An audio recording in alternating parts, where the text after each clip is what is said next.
Hello, मी स्मिता. खमंग फूडमध्ये तुमचे स्वागत आहे. आज आपण बनवणार आहोत सोया पुलाव. हा सोया पुलाव आज आपण झटपट असा कुकरमध्ये तयार करणार आहे, तेही अगदी कमी मसाल्यामध्ये. खाण्यासाठी अगदी चविष्ट लागतो आणि हेल्दी पण आहे. चला तर मग रेसिपीला सुरुवात करूया. सोया पुलाव बनवण्यासाठी मी इथे 1 कप सोया चंक घेतलेले आहे.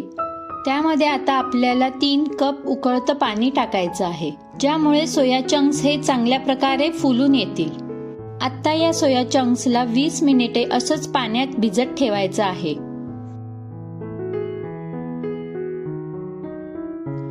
वीस मिनिटानंतर तुम्ही पाहू शकता की आपले सोया चंक्स हे मस्त असे फुलून आलेले आहेत. तसेच ते आता थंड देखील झालेले आहेत. आता यातलं एक्स्ट्राचं पाणी काढून हे नितळून घ्यायचे आहे.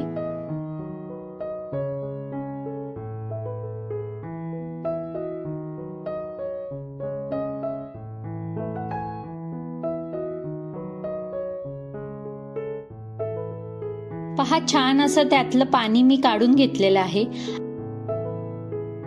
आता यात 1/3 कप दही घालायचं आहे, अर्धा चमचा हळद, 1 चमचा लाल तिखट आणि चवीनुसार मीठ टाकायचं आहे.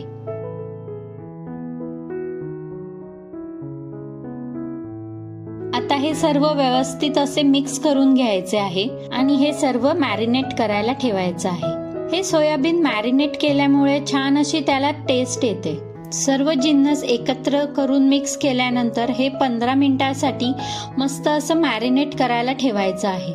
इथे आपले सोयाबीन्स म्हणजे सोया चंक्स हे मॅरिनेट होत आहेत चांगले. तोपर्यंत आता आपण तांदूळ भिजत ठेवूया. पहा, मी इथे 1 कप बासमती तांदूळ घेतलेले आहेत.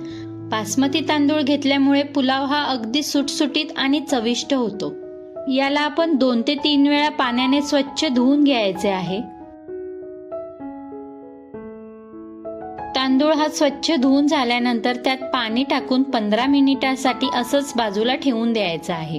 लक्षात ठेवा, फक्त 15 मिनिटच ठेवायचं आहे. इथे तांदूळ छान भिजत आहेत.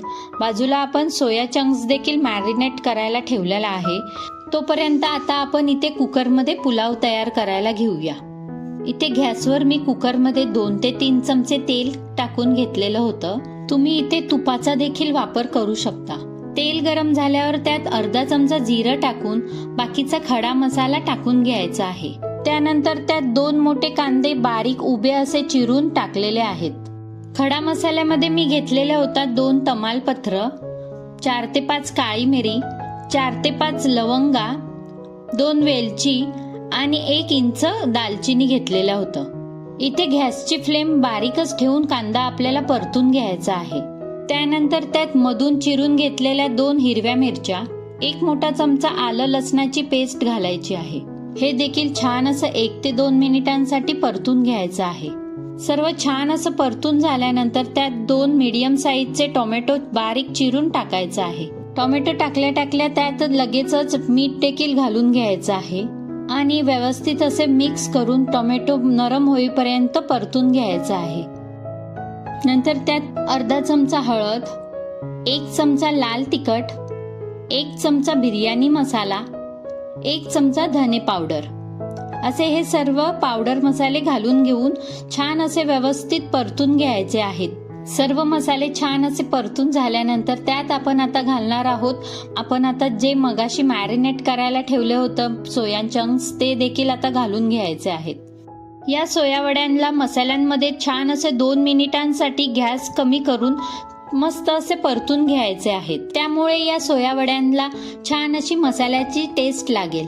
पहा, हे सोया चंक्स आपले 2 मिनिटांसाठी परतून देखील झालेलं आहे. आता यात आपण घालून घेऊया तांदूळ. तांदळाला मी 15 मिनिटे झाल्यानंतर त्यातलं एक्स्ट्राचं पाणी काढून घेतलेलं होतं.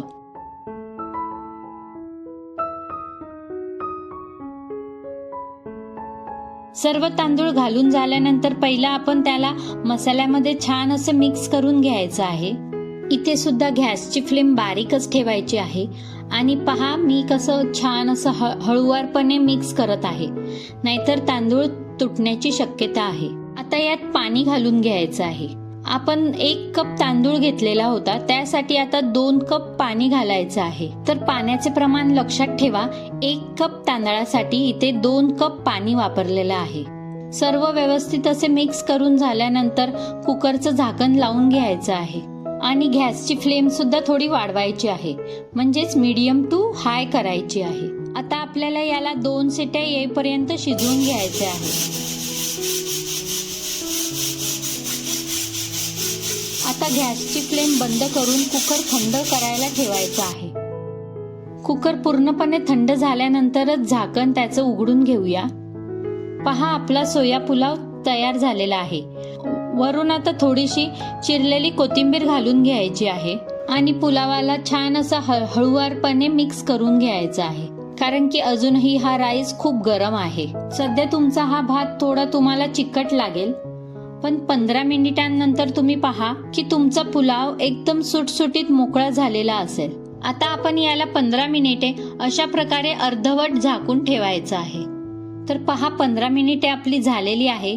मी इथे तुम्हाला दाखवते की पहा किती मोकळा आणि सुटसुटीत हा पुलाव तयार झालेला आहे. पहा, मस्त असा स्वादिष्ट सोया पुलाव तयार झालेला आहे.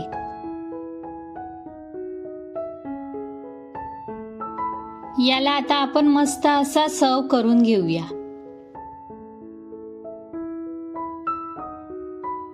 हा सोया पुलाव दही रायत्यासोबत खूप छान आणि टेस्टी लागतो. जर तुम्हाला ही हेल्दी सोया पुलावची रेसिपी आवडली असेल तर नक्की एकदा ट्राय करा.